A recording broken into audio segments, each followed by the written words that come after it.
All right. Welcome to week six of the Texas League video podcast. I am one of your hosts, Dwayne Morrow.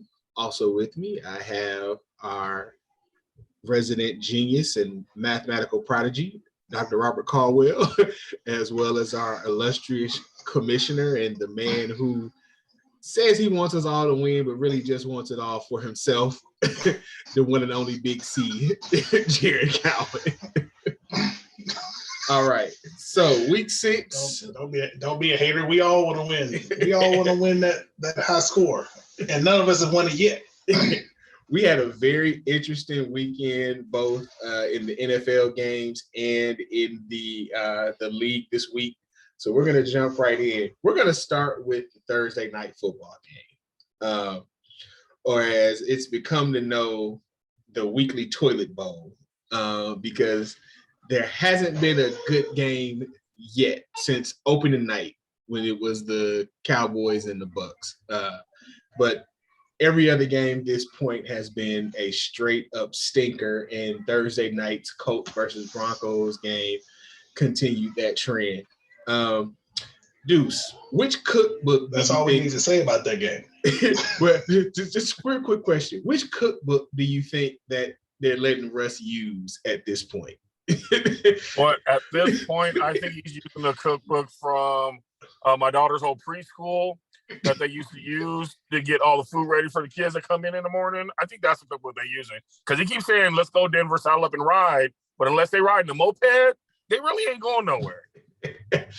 I mean, I don't know if he borrowed that phrase from one of his wife's old songs, because I'm a huge fan of that video forever. Shout out to Mrs. Wilson. But yeah, I don't think that's the kind of ride that they've been looking for this season. They're cooking like they got a bad fire and the wrong ingredients. If this was Top Chef, they'd have been voted off, and Gordon Ramsay would have burned their aprons by now. Or they're cooking top ramen without the little flavor packet. That's the problem. Right.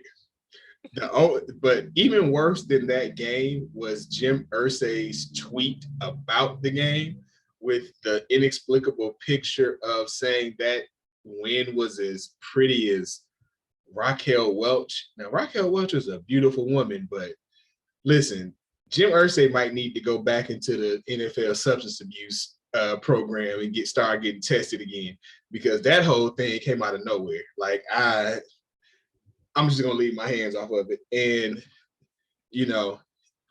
that the Thursday night game is going to continue to be an issue. And if I remember correctly, this week's game isn't slated to be much better. And yes, we have the Commanders at the Bears. So ready for another Thursday night suck fest. All right, moving on. Packers versus Giants from London, early Sunday morning. Packers were favored in the game. The Giants rode Saquon and Daniel, I don't even know who my wide receivers are, myself, Jones, to an upset victory over the Packers. Jared, are the Giants the worst 4-1 team that you can remember in recent NFL history? They might be. Because like you said, that team is Daniel Jones, Saquon Barkley, and a cast of misfits. Because all of the wide receivers hurt. All the ones you would know anyway. So I'm going to go, worst 4-1 team in recent history. Maybe not recent history. Is it fair to call this might be the worst. But is it fair to call a 4-1 team bad, though? Like, it's not like they've, it's not like yes, because they easily could be 0-5 right now. That's fair. that is fair. But to hear them tell it, they could also be 5-0. I mean, They really were in control of that game. I believe their loss was to the Cowboys, right? So. And they were in that game. So to hear Giants fans tell it, they really could be 5-0 right now. But hey, more power to them. Went out to London and had the good ride home, unlike the Packers, who I'm sure Aaron Rodgers took his own flight home so he wouldn't have to look at those receivers and continue to disappoint him. Let's go Chargers versus Browns. Deuce, how'd your boys look to you? Well, we got the win. That's important. We got the win. But all these runs that we're giving up really have me concerned, because even fumbling Melvin Gordon is going to be able to run through us when we play them next Monday. So I'm really worried about our run defense. Yes, I know we got some holes. I'm worried about those holes. Bosa being gone, it hurts us. But and Allen being out kind of hurts us too, because I don't know if y'all saw the tweet that he put up after we didn't go for it on fourth down. He was like, "What the hell are you doing, coach?" And coach had to kind of fire back at him. But they're good now. But the word on the street was Keenan Allen wasn't happy. Like, what the hell? Why aren't we going for it? Why are we giving them a chance to try and win the game? And luckily, they missed the dang field goal for us to win. I don't like leaving it in the hands of someone else's foot, if you know what I mean. So I didn't feel I wanted him to go for it on fourth down. So I was confused why he didn't. But right, it's kind of like how we've been talking back and forth all week. Analytics. Now, obviously, I'm all about analytics. I will analytics my life to death. You know that.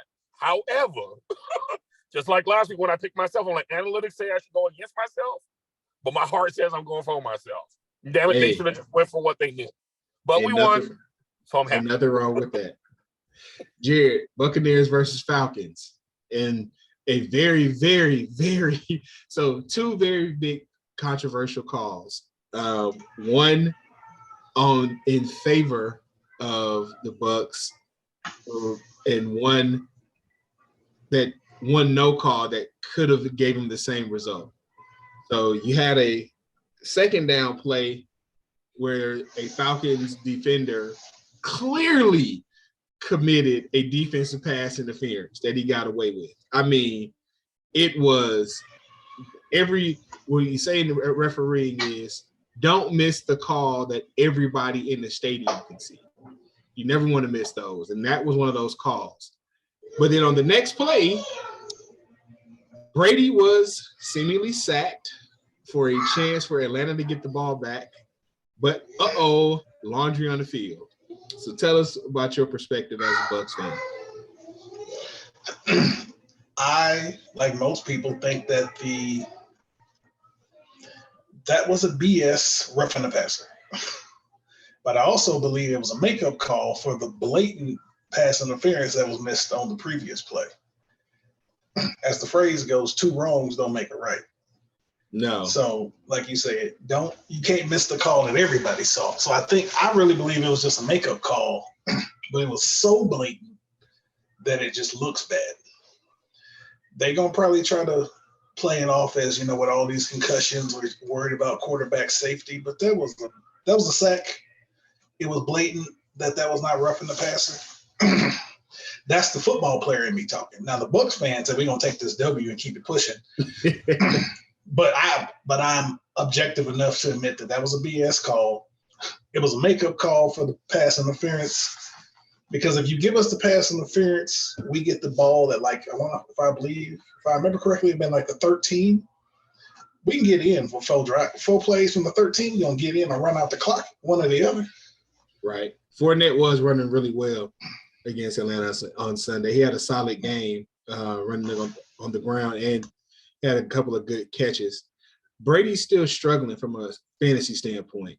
Do you think it's just timing and trying to get things together with his receivers, or is Father Time finally catching up to Tom Terrific? I think the timing issue is partly because everybody knows the way to stop Brady is up the middle. He lost all 3 of his starting interior linemen. So his timing is off a little bit there because he's getting a little bit more pressure than he's been getting the last couple of years. And as they say, Father Time is undefeated. I do believe that Father Time is slowly getting to him. Then there's a little bit of me that thinks that this impending divorce might be on his mind, might be throwing him off his game a little bit as well. Put it all together, I think that he's not as sharp as he has been in the past, but he's still Tom Brady.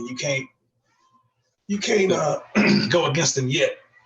He not Peyton Manning bad when he retired.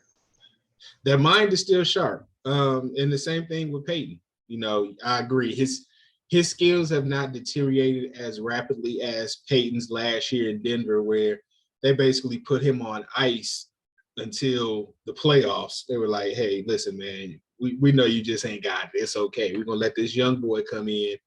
The defense is playing so good that we don't really need you to the playoffs. But yeah, as a fantasy owner, it was solid. Like, he was just under 20 points on Sunday. So I'm not going to complain, but you know, you always just are hoping that Brady comes out and has that 3-4 touchdown game every Sunday, because we've seen it from him in the past, and you know, we just want to be greedy as fantasy owners. But again, it could have been worse. There was a lot of quarterbacks that did a whole lot worse than Brady did this weekend. So I'm definitely not going to complain about that.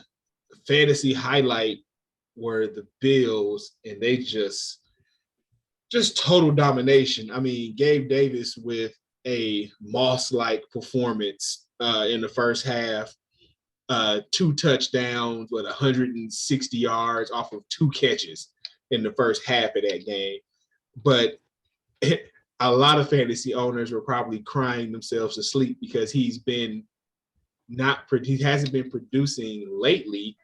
And you're like, okay, if you're trying to get a win and you're really trying to, you know, come out and gamble on maybe another player getting you some points, if you sat Gabe on Sunday, you were kicking yourself by the end of the first quarter. Like, come on, man. Now you want to go off? But that Bills offense just looked good. And the Steelers are the Steelers.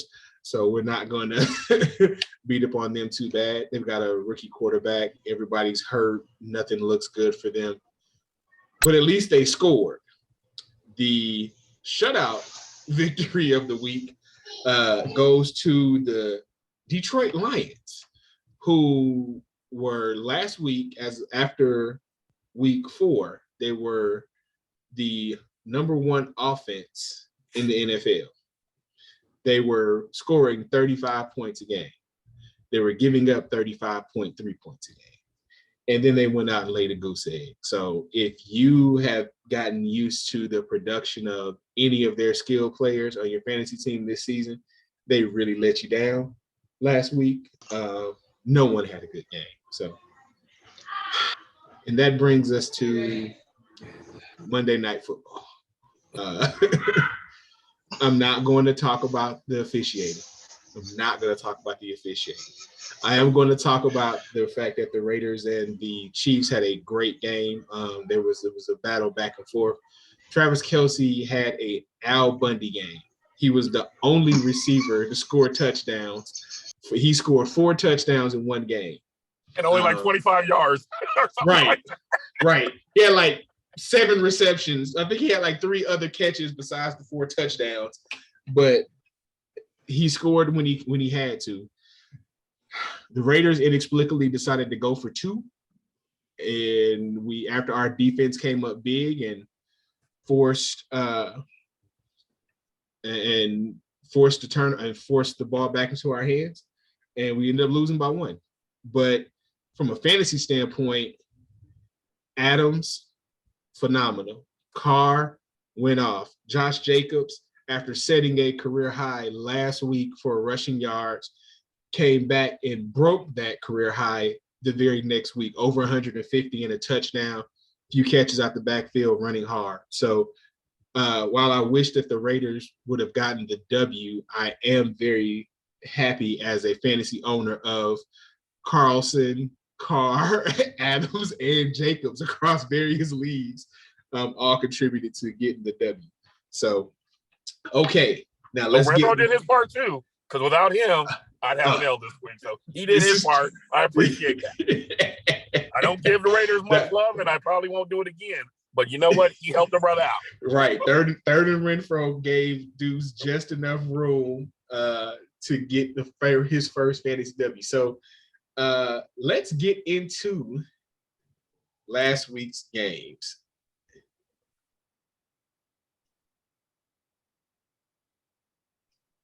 in Texas League.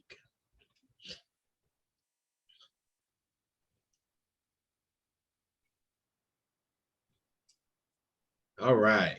So, high scoring team of the week was Company Man, who, after taking their first L to he who will not be named, me, last week, bounced back and got a solid victory over DBT Kirkwood and was the high scoring team for the week.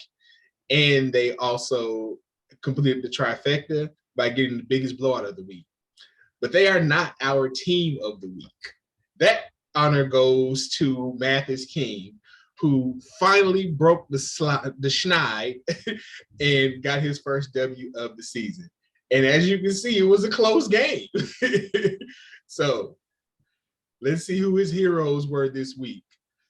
Big time production from Tyler Lockett and Dalvin Cook. Man, you gotta love it. Jared, how are you feeling right now after we both picked against Mathis King last week? We said that Josh Allen was going to have a game, and he had one, scoring almost 50 points. Josh Jacobs went off last night for 27 points. Carlson, the kicker for the Raiders, had 13. Other than that, just subpar performances all around for two boos. While Mr. One Win over here, his team, he didn't have any 50-point quarterback production, but his team as a whole did enough to get the W. So we must applaud this man for his first victory. All right. You know what's crazy? I'm looking at these 26 points from Tyler Lockett, and that was one of my Sunday morning start sit options in another league. And I'm so glad to see that we both started Tyler Lockett, especially after somebody's program spreadsheet told me to start Thielen. Hey, you asked what the data said. I told you what the data said. Yet another example of when analytics goes wrong. Right. So again, there's nothing wrong with analytics. Sometimes you got to go with your gut. And something told me go with my gut on Sunday. So I did ride with Tyler Lockett, and I did get a good win of the league. So great job. So our other host also able to secure a solid victory in a pretty competitive game. Like I said, you see, here's your difference maker right here. Fournette. The difference maker is go look at his bench. Oh Lord, here we go. Let's see. I can admit that Gabe Davis sitting on bench. About that. Oh, you gotta hate it. Yeah. Oh, but even worse is you really, really gotta hate the goose egg. I'm talking about nothing. But this is like this is probably the third time he's had a goose egg at tight end. He just anybody watching this, does anyone have a tight end they can trade him so he can stop getting goose eggs? I got one. Anybody got a tight end they looking to trade? I'm just saying. What, Steven, hit me up. I might help you out. Hey, might be a good idea. That's terrible to be that close to the game. But Cooper Kupp is still Cooper Kupp. Devontae Adams offset the Cooper Kupp effect with his two long touchdowns. I mean, 2 40-plus yard touchdowns to Tay, and both of them just so beautiful, just so pretty. You do understand? I came into the game with a 40-point lead, and Mr. Adams ate into it, and I won by about 10 when it should have been. It is what it is. I'm gonna take my W and move on. There you go, and happy to say that I also was able to secure the W. Both of our teams performed below the projection, but my team is a little bit better than his team. So after losing 3 straight, I was able to get my second straight win.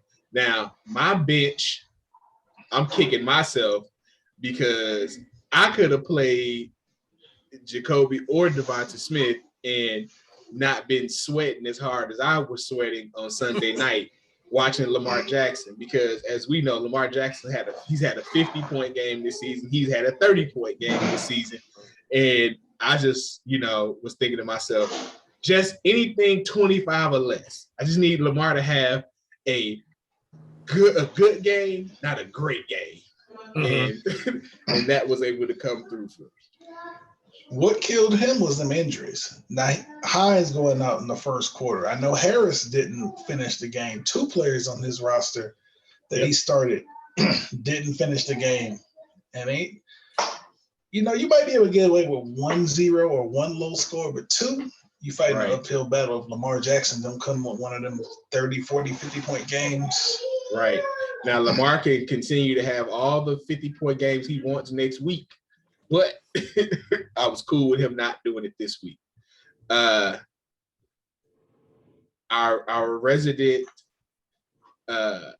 dark-skinned brethren, the shirtless one in Cuzzo. This game. Now I'm trying to remind me, Deuce, who did we pick? We all picked Mario Cristobalin, all 3 of us. So I want to give a shout out to the shirtless wonder that is No Shirt Mook, and give him his respect, because I believe this is the second time, maybe the third time this season, we've all picked against him and he came out with a W.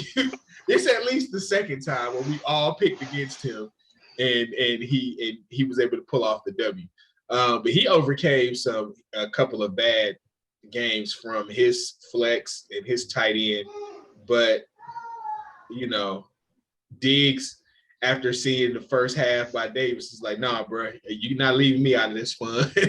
So he was able to have a solid second half.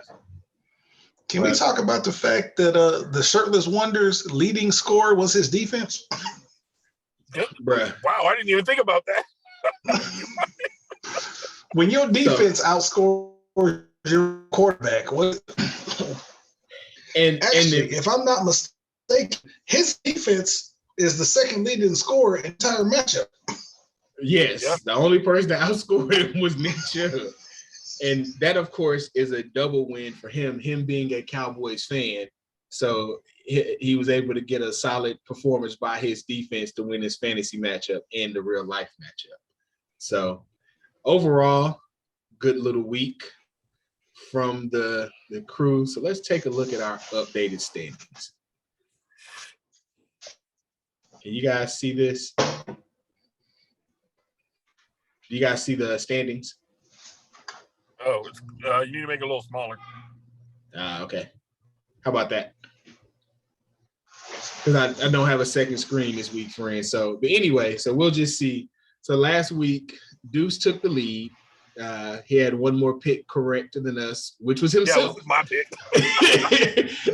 And we actually talked about the fact that may be the defining pick. So that brings me down to 53.3 on the season. Still tied for first. No. And excuse me. I take that. Let's see. Yeah, still, I don't know. I'm sorry. I pasted this wrong. But still tied for first for 53.3 with myself and Deuce and Jared. That actually is your 50% on the season. So we'll see how we all do this week. So let's jump right into week 6. Oh, we also had our first coaching casualty of the year. So Matt Rule, after I believe 1-4 start for the Panthers, was fired. But please don't weep for him, because he's going to make $843,000 per month for the next 48 months. The meme that's been floating around has been saying that the best job in the world is fired NFL coach, because you get paid a whole lot of money to do a whole lot of nothing. And somebody else is going to hire you to do that same bad job again very, very soon. So, all right. So let's go into this week's matchups. Kirkwood versus the Big Green. Deuce, what you like about this one? Kirkwood and Big Green. All right, let's see here. Well, I like Jalen Hurts against Dallas. He's going to come back. He's going to end up doing something. I don't like his tight end setup right now. I think he needs to find a different tight end. I like tight ends. I don't like rookies trying to throw to a tight end, especially if they're in Pittsburgh. I know he's all about Pittsburgh. I know that's his team, and I'm happy that he believes in himself, but he needs to stop. Chris McCaffrey's probably going to do well against the Rams. They're playing in LA, right? Yes. Okay. Yeah, he'll do fine because, he's used to being out there. So he'll do fine. Obviously, Big Green better, fill in that gap. And even if that person was playing for Detroit, I'd still sub him out anyway. Okay. Ooh, somebody's got to hit the waiver wire. Somebody didn't draft good. But and they got a bear at quarterback. Yeah, they screwed. I'm going Kirkwood all the way. Yeah, I gotta agree with you on that one. Big Green's got a running back problem this week. Justin Fields Thursday night game. Washington's coach has said that their problem with why they're losing is the quarterback. So the defense is fine, and Justin Fields can't throw the ball. So yeah, I don't know how they're going to fill in the holes on this roster in order to make it competitive this week. I'm also going to go with Kirkwood. Jared, who you like? Big Green's lineup is not looking promising. You got a quarterback who don't throw. You got a running back on bye. I don't see anybody on the bench that they can put in that spot. Because the other stud running back is also on the bye. So for the time being, we're going to go with Mr. Kirkwood. I have a feeling we're going to wake up to some roster moves to fill these holes, but I don't know anybody out there on the waiver wire that's just going to help this team to win this week, in my opinion.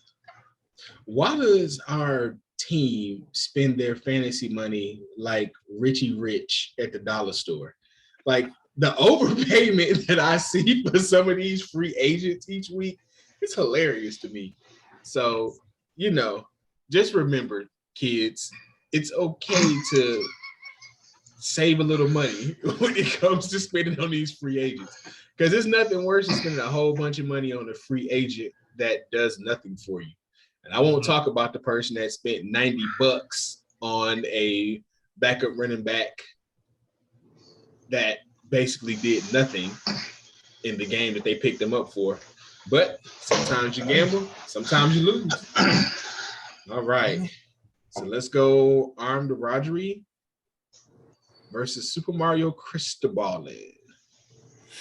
Jared, talk to us.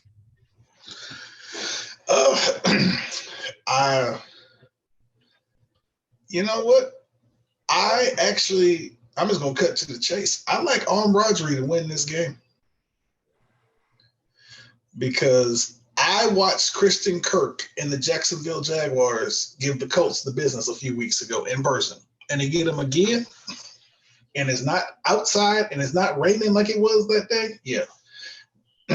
Jacksonville, for some reason, has the Colts number. And I think Christian Kirk is going to be sneaky good. Austin Eckler looks like he's hitting stride. Indeed.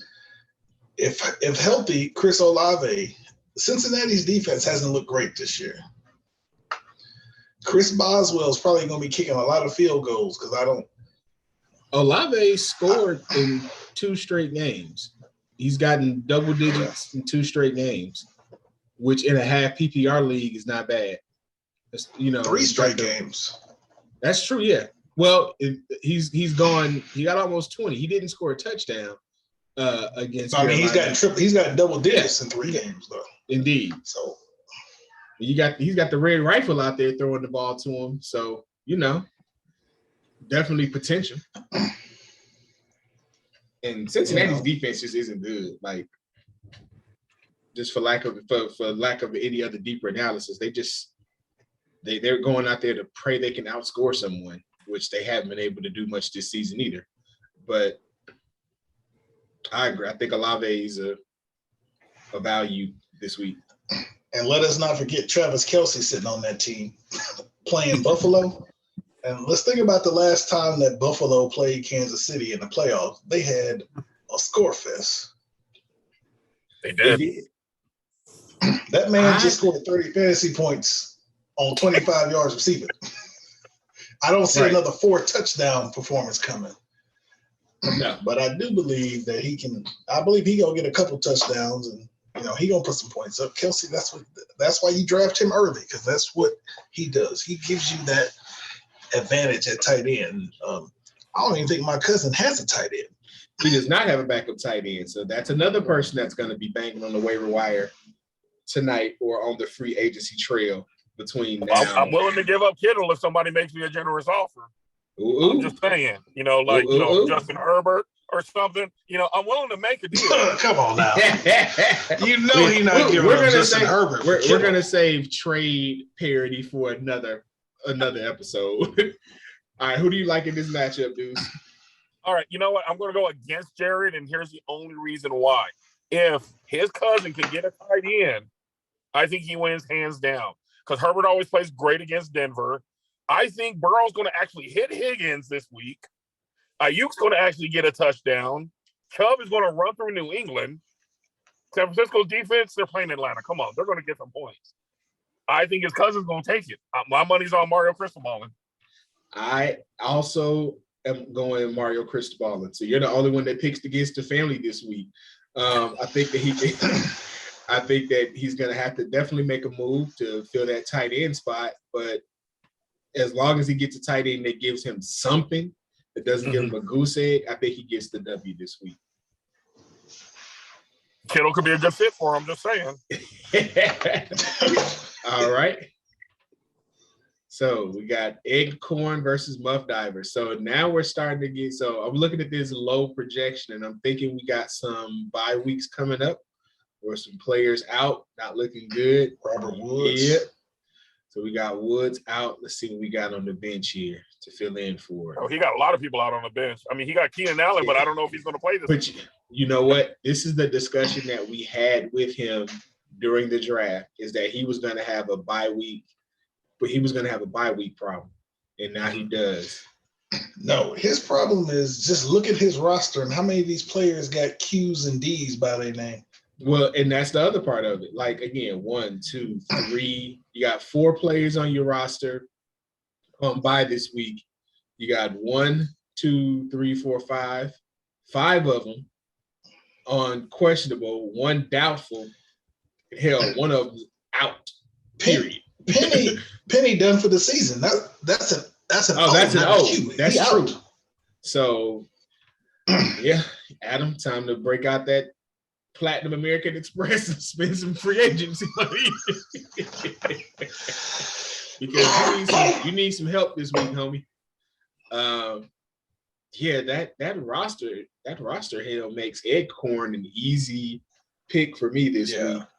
His roster still in set it and forget it mode. And as long as he's got that wide receiver duo and Rodgers, like Muff Divers is going to be scrambling to fill slots this week. So we all going Eggcorn? Yes, sir. All right, Shirtless Wonder. We got to go with the Shirtless Wonder. Shirtless Wonder trying to get his 4th win of the season. All right. So, dudes, break down Stairway to Evans versus 2 boobs, 2 balls, 1 goal for us. All right. So, on paper, it looks like they're going to have the same issue because they need a kicker because the Raiders are out. And they bench looks terrible.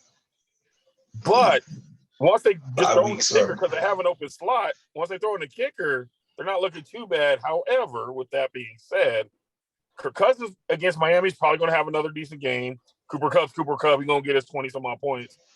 I think against Carolina, 20 sounds like a safe bet against Carolina. Right. Goodwin's going to probably get at least a touchdown from Brady this week. Fournette's going to run the ball over Pittsburgh like they ain't even there. I don't know about Kareem Hunt because he didn't come into the game last week until like the 4th quarter. He did get a touchdown at least because, Nick Chubb's doing everything. But I mean, he did for him to be the backup to get 11 carries, still average 4.4 and a touch. But if he didn't have that touchdown, it would be a very pedestrian game. Yeah. So got a good tight end with Andrews. It's hard to go against that. And he got some Rams against Carolina. Rams defense against Carolina. So, do we know who the quarterback's going to be for Carolina this week? Yeah, I think I'm shooting up. To be honest, I don't even know. Oh, it's the guy that went. It's the guy that went to Rutgers and played in not the AFL. It's a black guy. I can't think of his name. I can see him. He played it. PJ Walker. There you go. That guy. PJ Walker. I had to look at their roster real quick. It is the Sam Darnold's still hurt, ain't he? Yes, Darnold's out for like at least 4 more weeks himself. Okay, so yeah, it's PJ Walker. The PJ Walker era begins in Carolina. Is this the beginning of PJ Walker's superhero origin story? You know what? No. That's fair. No. I don't think it is, but stranger things have happened. So Donald's going to welcome him to the NFL. And so, yeah, I also have Stairway to Evans in a route. I'm not gonna say in a route. Let me rephrase that because Josh Allen. Josh Allen. Josh Allen is going to be out for blood. Like he's gonna be playing that Pooh Shiesty all week. He wanted that Kansas City Buffalo game is gonna be a shootout. That's the game. To me, I don't know what the Sunday night game is, but it should get flexed. Kansas City versus Buffalo should have been flexed Sunday night because that game needs to be in prime time for real. Yeah. They knew better. But I see Stairway to Evans getting his 5th win and then praying that the improbable happens and Company Man loses so that he can take over the number 1 spot because Company Man going down this week. Don't get it twisted. Well, let's talk about it. Let's talk about it. So Company Man's first loss of the season came against a winless at the time team, and now he faces a team coming off his first win. Can Mathis King take win number 2 away from our league's top team? Jared, what you think?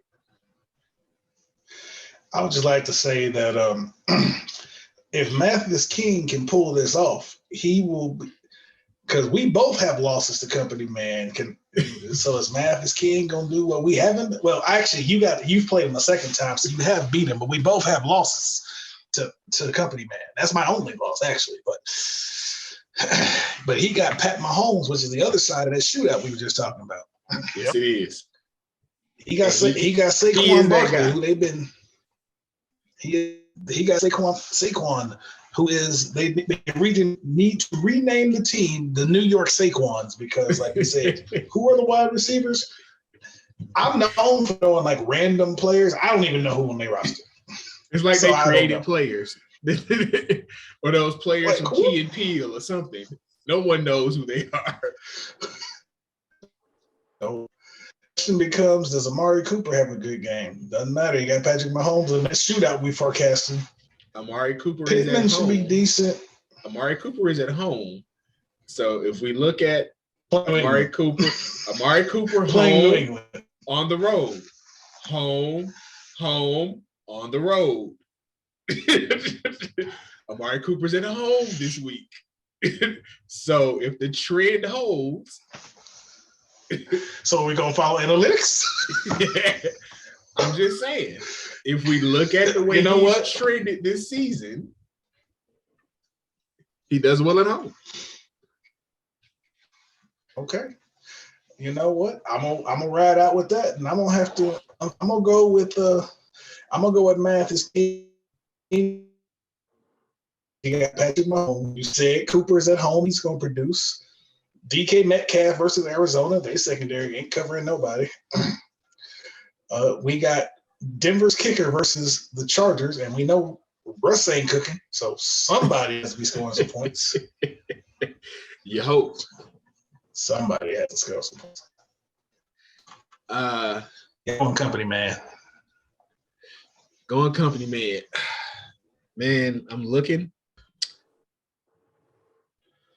Zeke Elliott. If there was another running back option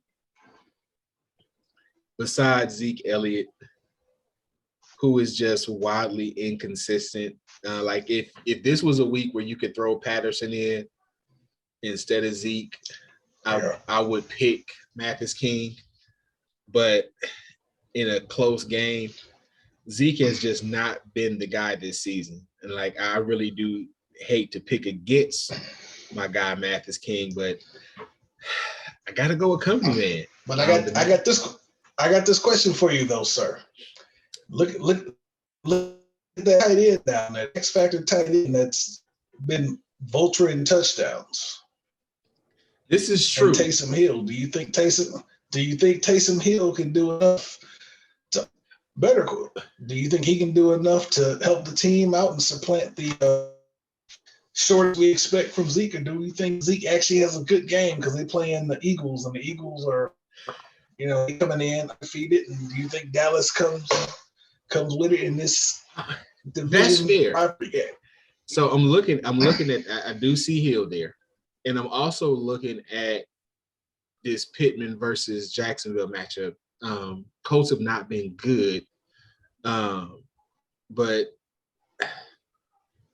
I just think that company man still has the slight edge. Like I feel like Zeke being the weak link there is the difference in this particular matchup. So, and I appreciate y'all giving me the lead after this week for the season. So that's all I'm gonna say. So Mathis King is rolling with himself. Of course. Indeed. And that takes us to Devastator versus Hanging with Hernandez. Deuce, what you like about this matchup? Who you like? Okay. Well, I don't see Geno getting another 30 points, even though he is playing Arizona. I don't see him getting 30 points. Maybe 20. Brady versus Pittsburgh. Again, Pittsburgh is not the Pittsburgh we used to. So I think Brady's going to get at least 20 or pretty damn close to it. Evans is going to get probably 15. I don't know about Sutton getting 11, but you know what? Crazier things have happened. Pollard's going to get in the double digits. I'm going to tell you that right now. Pollard's going to get double-digit points because they ain't going to give Zeke the ball, so Pollard's going to eat. I like the Earth pick against Seattle's defense. And, I think you need a new kicker, but that's just my personal opinion. Jacksonville, again, yeah. I don't know. I don't know what the hell happened to the Colts because they can't run, they can't throw. I don't know what the hell they're doing. So I need to figure out what's going to happen with this guy. I need to know what's going on with this guy. Him being out, not a lot. Yeah. So I don't know. I don't know. Jared? Devastator for the win for me. Even though he didn't pick mine, but that's cool. Yeah, I'm about to go with Devastator. I'm going to go with Devastator because I've had I don't know where this Ram Seal Maker came from, but it's okay. We'll talk about that later time. And his Jared, you're breaking up on us, buddy. Solid, but some can't never get a tight end. As I was saying, I played Hanging with Hernandez twice in the last 3 weeks. I don't know where the random schedule maker program that made the schedule came from, but it made some interesting matchups here. But I don't. Hernandez, it looks decent on paper, but his team just never comes through for him. His team looked good at the beginning of the season. But as the season has gone on, his team hasn't looked strong. So I'm about to go with there to hit 500 and go in 3. Well, I'm also going to pick myself, but I definitely hope that Kansas City watches film from that last year's playoff game and remember to guard Gabe Davis. And I hope that this past Sunday's performance reminded them, hey, maybe we should put somebody on him. But considering that they gave up 2 40-plus yard touchdown passes to Devontae on Sunday, proves they can still be thrown on. I'm just hoping that they shut Davis down, and that gives me the win. I believe we're about to lose Dr. Deuce, so we're going to wrap it up for this week. Did we get all the games for week 6? Yeah, we got them all. We got them all. All right, excellent. So best of luck. Make sure you check those fantasy rosters to see who's hurt, who's on bye. Check your bye weeks. Make sure that you're not in bye week hell over the next few weeks as the teams start taking their mandated breaks and weeks off. But we appreciate you listening. And if you ever want us to check out your roster, let us know. Or if you want to join us and tell us how much we don't know about fantasy every now and then, you're welcome to join us for that reason too. Have a good night, everybody.